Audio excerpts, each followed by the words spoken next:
사도신경으로 우리의 신앙을 고백하며 12월 17일 금요일 대림절 기도회 시작하겠습니다.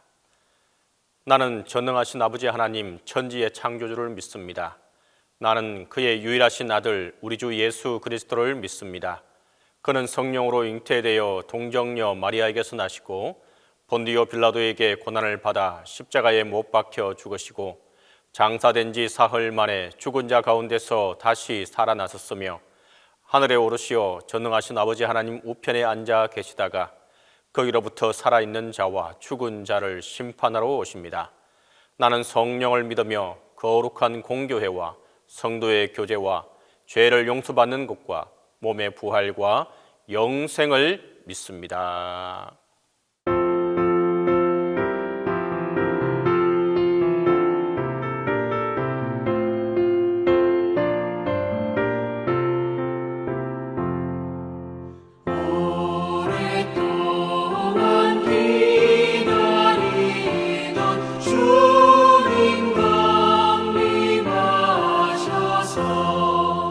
죄의 메인 백성들을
기도의 시간에 주신 하나님의 말씀은 누가복음 1장 39절에서 45절입니다.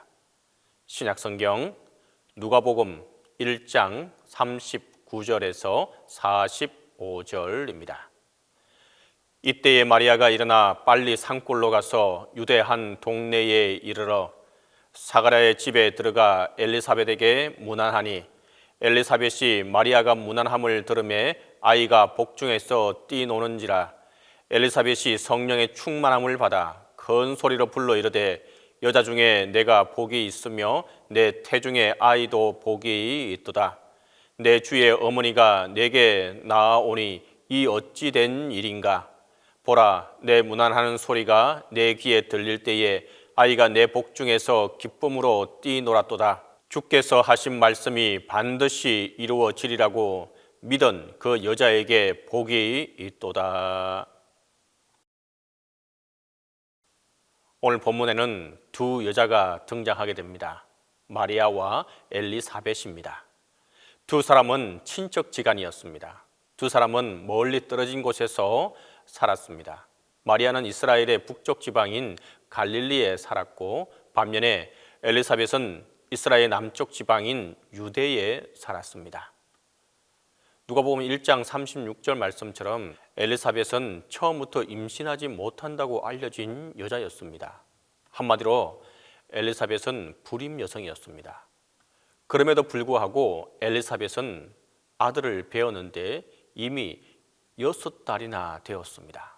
반면에 마리아는 젊었습니다.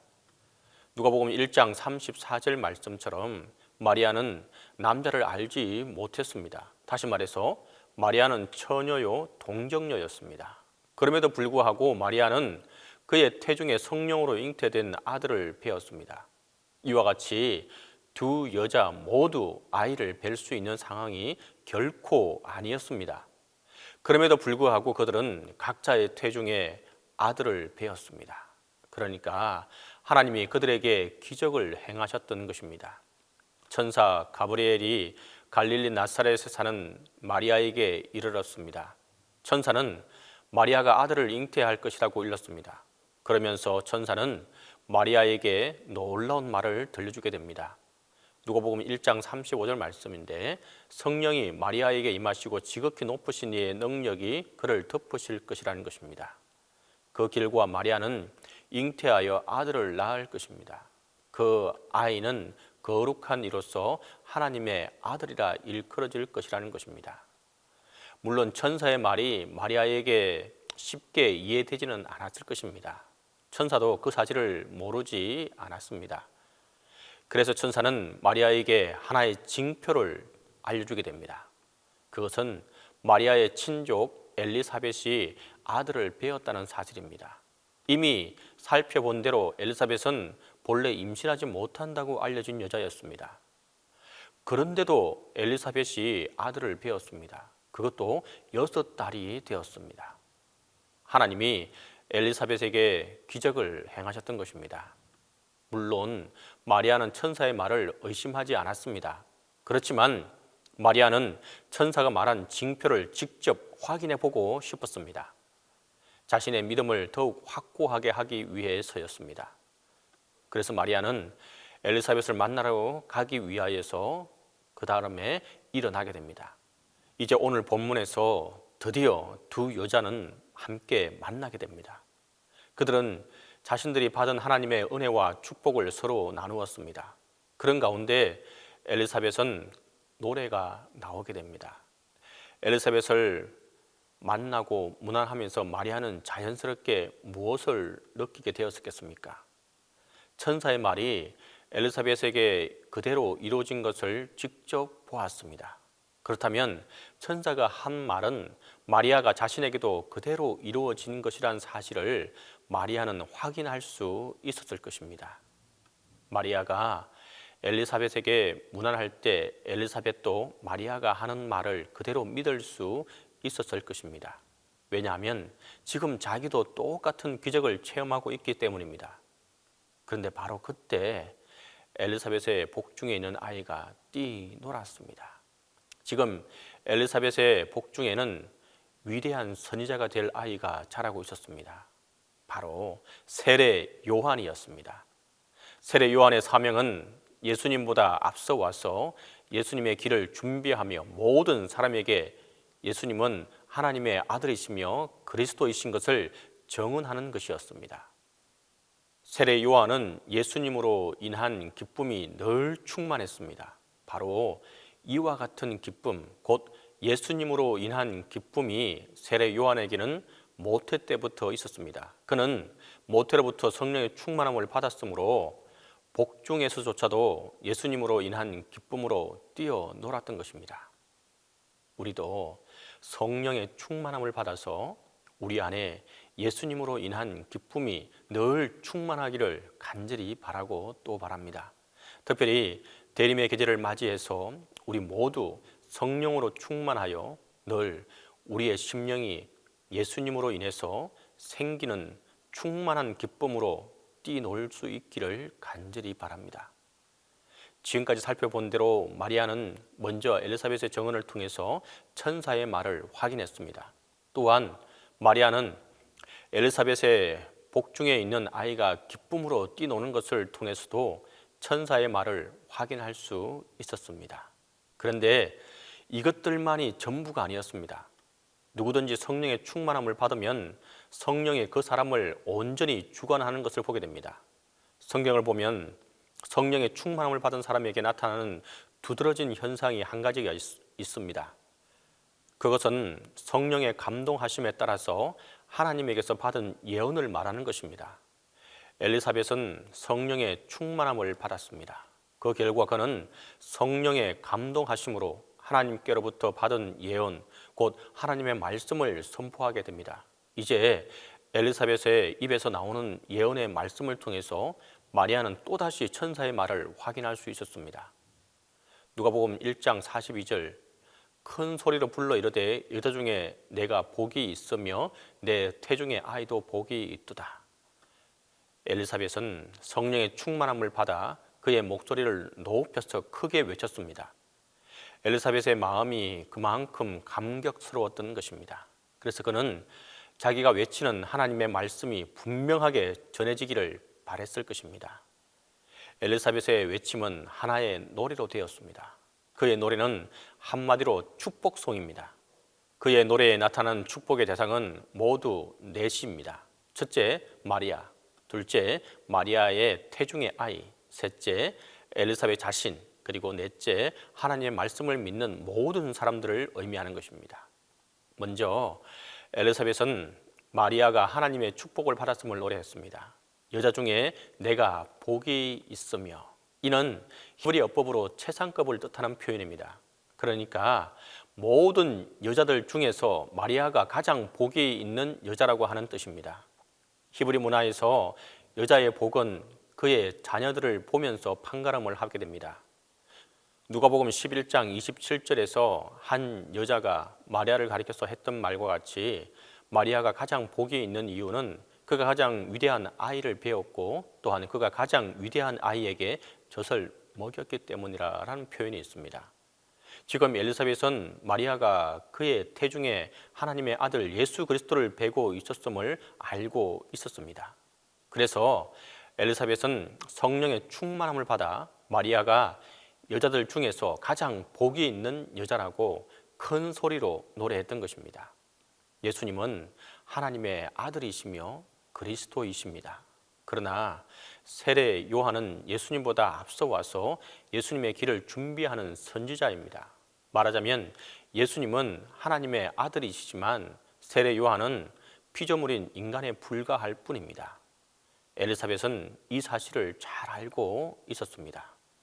그래서 엘리사벳은 마리아가 자기보다 훨씬 더 크게 하나님의 은혜와 축복을 받았다는 사실을 밝히고 있는 것입니다.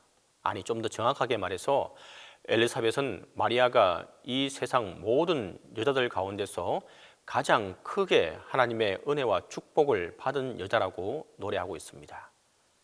엘리사벳은 마리아에 이어서 마리아의 태중에 있는 아이도 복이 있음을 노래합니다. 내 태중에 아이도 복이 있도다. 물론 마리아의 태중에 있는 아이는 예수님을 가리킵니다. 예수님은 하나님의 아들이십니다. 예수님은 하늘과 땅의 모든 권세를 가지신 분입니다. 그러기에 하늘에 있는 자들과 땅에 있는 자들과 땅 아래에 있는 자들이 모두 다 예수님의 이름에 무릎을 꿇는 것입니다. 또한 모든 피조물이 예수님에게 찬송과 존귀와 영광과 권능을 세세토록 돌리는 것이 마땅합니다. 마리아가 여자 중에서 복이 있는 이유가 바로 여기에 있습니다. 그의 태중에 있는 아이가 그만큼 복이 있기 때문입니다. 성령의 충만함을 받은 엘리사벳의 말을 들으면서 마리아는 자신이 하나님의 아들을 낳을 것이라는 천사의 말을 또다시 확인했을 것입니다. 엘리사벳은 자기 주의 어머니 마리아가 자기를 찾아왔다는 사실이 너무나도 놀라워서 몸둘 바를 몰라 하고 있습니다.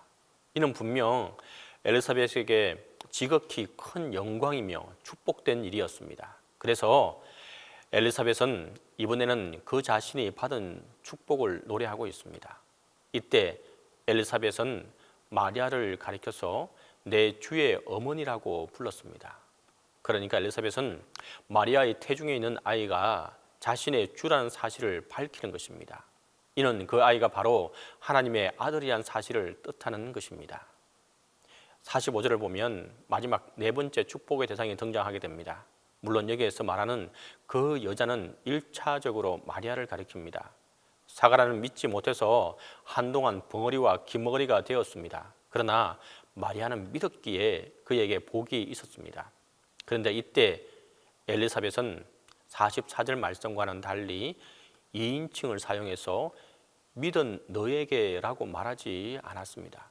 믿은 그 여자에게라고 말하면서 3인칭을 사용하고 있습니다. 이는 누구든지 하나님의 말씀을 믿으면 믿는 그 사람에게 복이 있다는 사실을 밝히기 위함입니다. 마리아는 하나님의 말씀을 믿어서 복을 받았습니다. 마리아는 하나님의 말씀을 믿고 순종했기 때문에 하나님의 말씀이 그에게 그대로 이루어졌습니다. 마리아는 이 사실을 우리에게 알려주는 하나의 본보기였습니다. 우리도 하나님의 말씀을 믿고 순종할 수 있길 바랍니다. 하나님은 우리에게 복을 내려주시기를 원하고 있습니다. 그리고 우리가 믿은 하나님의 말씀을 그대로 우리에게 이루어 주시기를 원하고 있습니다. 또한 하나님은 그 전에 여러 가지 모양으로 우리에게 그 사실을 확인시켜 주실 것입니다. 하나님은 엘리사벳을 성령으로 충만하게 하셨습니다. 엘리사벳은 성령의 감동함에 따라 큰 소리로 하나님의 말씀을 선포했습니다. 바로 이때 엘리사벳은 예수님의 탄생과 관련된 첫 번째 노래를 불렀습니다. 이와 같이 마리아는 엘리사벳과의 만남을 통해서 천사의 말이 모두 사실임을 확인하게 되었습니다. 이로써 마리아는 그의 마음에 품을 수 있는 모든 의문들을 깨끗하게 해소할 수 있었습니다. 이제 마리아의 믿음은 확고해졌습니다. 사랑하는 성도 여러분, 지금은 다시 오실 예수님을 기다리는 대림절입니다. 예수님은 우리를 구원하시러 오신 우리의 주이십니다. 우리도 엘리사벳처럼 큰 소리로 믿음의 노래를 다 부를 수 있기를 바랍니다. 우리도 성령의 충만함을 받아서 예수님으로 인한 기쁨의 노래를 늘 즐겁게 부르면서 살아갈 수 있기를 간절히 바랍니다. 다 함께 기도하겠습니다. 이 시간 함께 기도할 제목은 첫째로 다시 오실 주님을 기쁨의 노래를 부르면서 기다릴 수 있게 해달라고 함께 기도하도록 하겠습니다. 두 번째로 코로나로 힘든 직장과 사업장 위에 주님의 긍휼하심이 함께 해달라고 기도하겠습니다. 세 번째로 교육부서 교사들에게 주님의 은혜가 함께하게 해달라고 이 세 가지 기도 제목을 가지고 함께 기도하도록 하겠습니다. 우리의 반석과 산성이신 하나님 아버지, 이 시간 예수님이 이 땅에 오심을 기쁨으로 준비하며 대림의 기간을 보내고 있습니다. 날마다 주님의 뜻대로 살게 하시고 올해 얼마 남지 않은 날들도 주님의 은혜가 아니면 살 수 없음을 고백하오니 주님 홀로 영광받아 주옵소서. 주님, 우리의 삶이 주님의 형상을 닮아가기를 소망합니다. 2000년 전 유대 땅 베들레헴의 구유 위에 인간의 몸으로 오신 예수님을 묵상하며 나아갑니다. 하나님이 되심을 버리고 인간으로 낮아지신 예수님의 모습이 바로 우리가 살아가야 할 모습임을 다시 한번 깨닫게 하여 주옵소서.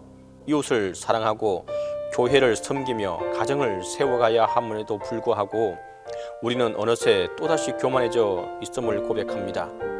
주님은 우리를 부인하라고 하셨지만 우리는 아직도 자기 애에 사로잡혀 하나님의 공의를 저버리고 살아갈 때가 많습니다. 우리를 불쌍히 여겨 주옵소서. 기쁨의 주님, 주님을 따라가는 길이 어렵더라도 주님의 음성을 듣고 순종할 수 있도록 인내와 겸손을 허락하여 주옵소서. 우리의 죄와 허물을 기억하지 마시고 주님의 선한 길로 인도하여 주옵소서. 이제 우리들이 언제나 주 안에서 생각하고 말하며 복음을 전하며 살게 하옵소서. 주님의 십자가 사랑으로 함께 하시고 주님의 말씀과 구원의 기쁨으로 살아가도록 이끌어 주옵소서. 기쁨의 주님, 얼마 남지 않은 한 해 동안 우리의 나눔이 지금보다 더 풍성해지기를 소망하며 우리 교회가 나눔의 삶에 앞장설 수 있도록 인도하여 주옵소서.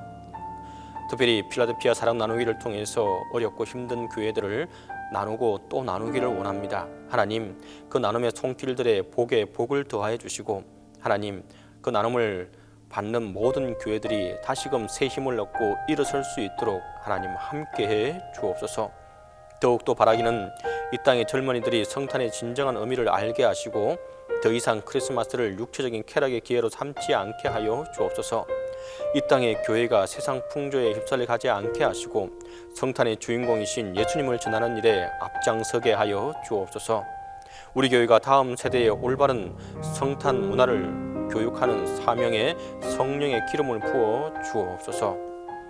환난 중에 만난 큰 도움이 되시는 하나님 아버지, 흑암의 골짜기에서 근심과 두려움의 수렁에 빠진 나라와 민족을 위해서 기도하고 또 기도합니다. 위드 코로나가 실행되고 있지만 코로나19 신규 확진자와 오미크론 확진자가 계속 증가 추세에 있는 위험한 상황으로 날이 갈수록 국민들의 부담을 가중하고 있습니다. 주님, 간곡히 부탁하고 또 부탁하오니 이 전염병에서 저희를 지키시고 하나님 함께해 주시옵소서.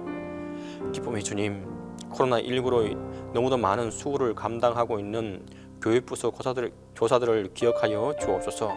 그들을 강하게 하시고 지혜롭게 하시며 예수님의 보혈로 덮어 주옵소서. 아이들을 가르치고 인도하기에 부족함이 없도록 붙들어 주옵소서. 사역의 열매가 풍성하도록 교사들의 사역과 삶을 축복해 주시고 복내려 주옵소서. 주님, 교회가 교사로 세움받은 자들을 이렇게 사랑하고 그들을 위하여서 늘 항상 기도하며 나아가게 하여 주옵소서. 한 해가 저물어가는 마지막 12월에 있습니다. 지금까지 걸어온 저희들의 발자취를 다시 한번 돌이켜 회상하오니 주님께서 맡겨주신 청지기적 삶을 잘 감당해 나갈 수 있도록 하나님 끝까지 힘을 주시고 함께해 주시옵소서. 특별히 대림절 기간 동안 저희가 정결한 마음으로 주님을 성탄을 준비하며 나아갈 수 있게 하여 주옵소서.